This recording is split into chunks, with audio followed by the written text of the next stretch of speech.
میں کراچی میں جاتا ہوں کبھی کبھار، وہاں ایک صاحب ہیں، محبت سے بلاتے ہیں، بہت زیادہ بلانے والے ہیں، ان کے ہاں چلا جاتا ہوں۔ میں نے دیکھا تو ان کا بھائی جو ہے ایسے چل رہا تھا تو ہاتھ میں تسبیح تھی، بات تھوڑی کرتا تھا، تسبیح زیادہ پڑھتا تھا۔ اس کا دبئی میں بہت بڑا کاروبار، جسے کہنا چاہیے بہت بڑا کاروبار دبئی میں۔ کہنے لگا گاڑی میں جا رہا تھا، کچھ لوگ آئے، گاڑی کا دروازہ کھولا، بیٹھے، مجھے لے گئے۔ پھر میرے گھر والوں کو مہینوں پتہ نہ چلا، اور اس کے بعد بڑی اذیتوں کے بعد میں چھوٹا۔ اب وہاں بیٹھ کے پھر اللہ ہی تھا تنہائی میں، اور تو کوئی تھا ہی نہیں۔ کہا کہ وہ اللہ سے ذکر کرنے اور باتیں کرنے کی ایسی کوئی مجھے عادت سی پڑ گئی ہے، اب لوگ مجھے کہتے ہیں کہ آپ جیل کی اذیتوں کی وجہ سے خاموش ہو گئے ہیں۔ میں لوگوں کو لاکھ کہتا ہوں، نہیں، وہ مانتے نہیں۔ جیسے نا بندہ کوئی غم کی وجہ سے بعض اوقات نا چپ ہو جاتا ہے، وہ کیوں کہتے ہیں؟ اسے چپ لگ گئی ہے، خاموش ہو گیا ہے۔ تاکہ میں لوگوں کو کہتا ہوں، نہیں، میں جیل کی وجہ سے خاموش نہیں ہوں۔ اس قید نے، اس جیل نے میرے اوپر جو آزمائش بھیجی ہے، اس قید نے اور جیل نے میرے اوپر جو آزمائش بھیجی ہے، اور میں پھر وہاں ذکر کا عادی بنا، دعاؤں کا عادی بنا، تسبیح کا عادی بنا، اعمال کا عادی بنا، اور وہ عادت سی پڑ گئی ہے، اور وہ عادت سی ایسی پڑی ہے کہ بس سارا دن اب اسی میں لگا رہتا ہوں، سارا دن اب اسی ذکر میں اور اسی یاد میں لگا رہتا ہوں۔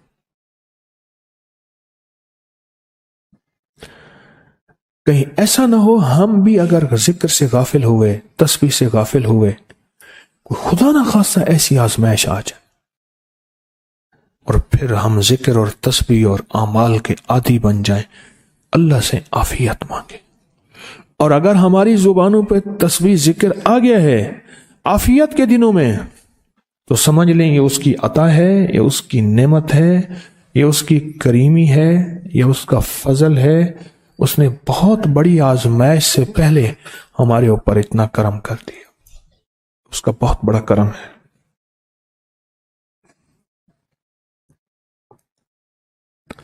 اس لیے اللہ جل شانہ کے حبیب کملی والے نے آزمائشوں سے پناہ مانگی ہے۔ اللہم انی اعوذ بک من جہد البلا، آزمائش، کوئی بلا آ جائے، ودرک شقا، شقاوت میں میرا نام آئے، بدبختی میں، یہ بھی آزمائش ہے، وسوء القضاء، میرے لیے ایسے فیصلے ہونا شروع ہو جائیں جو مجھے برباد کر دیں، ایک کے بعد دوسرا میرے حق میں فیصلہ، میرے خلاف فیصلے سارے، وشماتت الاعداء، اور ایسا وقت میرے آزمائش نہ آئے کہ دشمن تالیاں بجائے، دشمن ہنسے اور میرا مذاق اڑائے۔ اس لیے میرے آقا نے، میرے حضور نے آزمائشوں سے پناہ مانگی ہے، عافیت مانگی ہے۔ اللہم انی اعوذ بک من زوال نعمتک، اللہ نعمت دی پھر اس کا زوال آ گیا، وتحول عافیت، عافیت دی اور تو نے چھین لی۔ اللہم انی اعوذ بک من زوال نعمتک وتحول عافیتک وفجاءت نقمتک وجمیع سخطک، اے اللہ کو میرے اوپر ایسے حملے ہوں اور سختیاں میرے اوپر شروع ہوں، مولا میں اس سے پناہ مانگتا ہوں۔ میں مانگتا کیا ہوں؟ ربنا آتنا فی الدنیا حسنۃ، اس سے دنیا کا بہترین پیکج مانگتا ہوں، وفی الآخرۃ حسنۃ، تو سے آخرت کا بہترین پیکج، شاندار، لاجواب، بہترین۔ ہاں، آزمائشیں، مصیبتیں، تکلیفیں، حوادث، حادثات، ناکامیاں، بیماریاں، پریشانیاں، میں نہیں مانگتا مولا۔ اللہم انی اعوذ بک من الہم والحزن، ہم کہتے ہیں ٹینشن کو، انزائٹی کو، اسٹریس کو، ڈپریشن کو، اندر غم ہے باہر پتہ ہی نہیں، اس کو ہم کہتے ہیں، اور حزن کہتے ہیں جس پہ ہائے ہائے ہو، اللہ میں تجھ سے اندر کا دکھ جو مجھے دیمک کی طرح کھائے اور باہر کا دکھ جو مجھے تڑپائے، اندر کا دکھ کھائے اور باہر کا دکھ تڑپائے، اللہ میں اس سے پناہ مانگتا ہوں۔ ہم والحزن، عجز والکسل، ایسا کہ میں عاجز ہو جاؤں یا میرے پر سستی غالب ہو جائے۔ کتنے لوگ ایسے ہیں ان کے اوپر سستی غالب ہے، بہت بڑی مصیبت ہے زندگی کی۔ میرے آقا کملی والے نے اس سے پناہ مانگی، اللہ کے حبیب میرے آقا نے آزمائشوں سے پناہ مانگی۔ اللہم انی اعوذ بک من الفقر والکفر، اے میرا مولا مجھے کفر سے اور فقر سے بچا۔ فقر ایسا، غربت ایسی آئے کہ میرے ذہن میں ہر وقت لوگوں کی جیبوں پہ نظر ہو، ہر وقت لوگوں کی جیبوں پہ نظر ہو۔ یہ دو وقت میں ہوتا ہے، ذہن نشین رکھیے گا۔ اس فقیر کا تجربہ ہے، ایک جب طمع بڑھ جاتا ہے، لالچ بڑھ جاتی ہے، اس وقت لوگوں کی جیبوں پہ نظر ہوتی ہے۔ جب فقر بڑھ جاتا ہے، غربت اور تنگ دستی اور فقیری بڑھ جاتی ہے، پھر لوگوں کی جیبوں پہ نظر اس کی ہوتی ہے اور اللہ کے خزانوں پہ نظر نہیں ہوتی یا کم ہوتی۔ اے میرا مولا مجھے فقر سے بچا اور کفر سے بچا، کہ ایسا وقت نہ آئے میں اپنا دین بیچ بیٹھوں، اپنا ایمان بیچ بیٹھوں۔ ہمارے ایک مخلص تھے عبد الوحید سلیمانی صاحب رحمۃ اللہ علیہ، کہنے لگے انارکلی میں میرا ایک دوست تھا، تو میں اس دوست کے ساتھ زندگی گزری، پنجاب یونیورسٹی میں اکٹھے پڑھتے تھے۔ تو پھر پتہ چلا کہ وہ بہت مالدار ہو گیا، اسلام آباد کے ایک بہت بڑے سیکٹر میں گیا تو اس کا گھر دیکھا، گاڑیاں، بڑا گھر، اور یہاں اس کے پاس ایک پرانی سی پتلون ہوتی تھی اور غربت ہوتی تھی، اور انارکلی کے کسی اوپر چبارے کے کسی کمرہ لیا ہوا تھا۔ تو میں نے اس کا نام لے کے پوچھا یہ کیا؟ اس نے ایسے سینے پہ ہاتھ رکھ کے کہا بس یہی بیچا ہے، اب باقی سب ٹھیک ہے، سینے پہ ایمان بیچا ہے، سب کچھ مل گیا۔ اللہ میرے پر وہ وقت نہ لا جب میرے اوپر فقر غالب آ جائے یا کفر آ جائے۔ میری آقا کملی والے نے آزمائشوں سے پناہ مانگی، اور آپ حضرات کتنے خوش قسمت ہیں، اس کی شان کریمی اللہ نے آزمائشوں سے بچائے، اور انشاءاللہ ان نام کی برکتوں سے، ان دعاؤں کی برکتوں سے، ان تسبیحوں کی برکتوں سے، اس اللہ کے نام لینے کی برکت سے انشاءاللہ اللہ اور آزمائشوں سے بچائے گا۔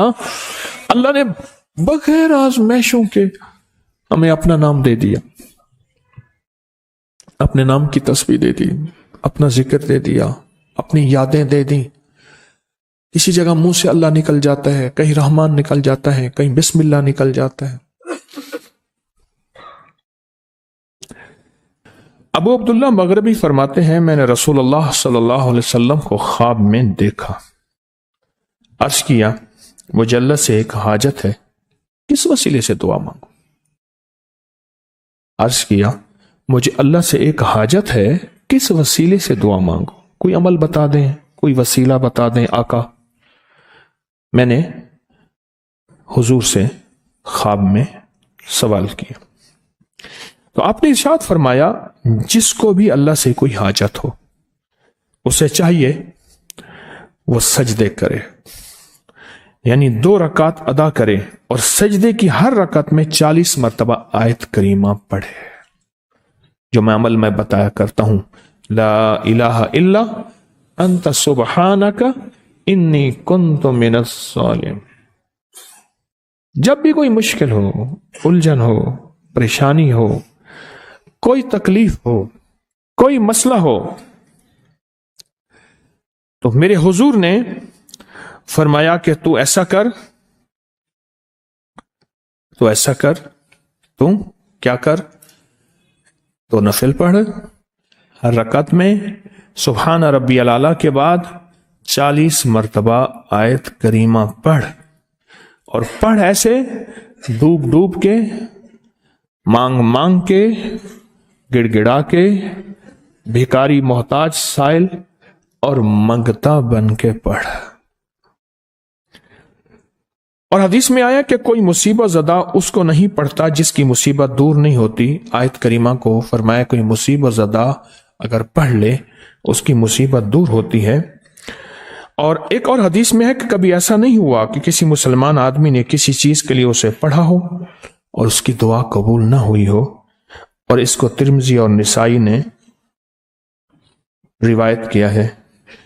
میرے آقا فرماتے ہیں کہ میں جب شب معراج میں میرا ایک شخص پر گزر ہوا جو نور عرش میں چھپا ہوا تھا، عرش کے نور میں اتنا ڈوبا ہوا تھا، خود چھپا ہوا تھا عرش کے نور میں۔ میں نے پوچھا یہ کون ہے؟ یا کوئی فرشتہ ہے؟ فرمایا نہیں۔ میں نے کہا تو پھر یہ کون ہے؟ فرمایا ایک انسان ہے، جب دنیا میں تھا تو یاد خدا اسے اس کی زبان پر تر و تازہ رہتی تھی، اس کا دل مسجد میں لگا رہتا تھا۔ آج اللہ کے حضور یہ نور عرش کے نور میں اتنا ڈوبا ہے کہ خود چھپ گیا۔ دو چیزوں کی وجہ سے، ایک، اس کی زبان ہر وقت اللہ کی یاد سے تر و تازہ رہتی تھی۔ جو دم غافل سو دم کافر، میں نے مرشد سبق پڑھایا ہو۔ حضور کہتے ہیں میں مرشد کے پاس گیا، میں نے کہا حضرت کو نصیحت فرما دیں۔ فرمایا میری نصیحت یہی ہے جس دم غافل ہوگا سمجھ لے وہ دم تیرا کافر ہے۔ اور کافر کے معنی اصل ہیں انکار کے، وہ تیرا دم اللہ کے ساتھ جڑا ہوا نہیں ہے۔ اور میں ذکر کرنے والوں کی مثال زندہ کی ہے اور ذکر نہ کرنے والوں کی مثال مردہ کی ہے۔ حضرت خالد بن ولید نے فرمایا ایک طرف ہزاروں تھے اور فرمایا مجھے چند دے دیں، تو پوچھا آپ کو چند کیوں دیں؟ کہا وہ سارے مردہ ہیں، وہ کلمہ پڑھنے والے نہیں تھے، وہ سارے مردہ ہیں، مجھے چند کلمہ پڑھنے والے دے دیں، یہ سارے زندہ ہیں اور یہ غالب آئیں گے۔ اور یہی ہوا، اور یہ کلمہ پڑھنے والے غالب آ گئے۔ آپ نے فرمایا کہ غافلوں کے درمیان اللہ کی یاد میں لگا رہنے والا ایسا ہے جیسے خشک درختوں کے درمیان سبز درخت ہو، اور جو غافلوں کی جماعت میں جو خدا کی یاد میں لگا رہتا ہے اللہ ہی اس کو جنت میں ٹھکانہ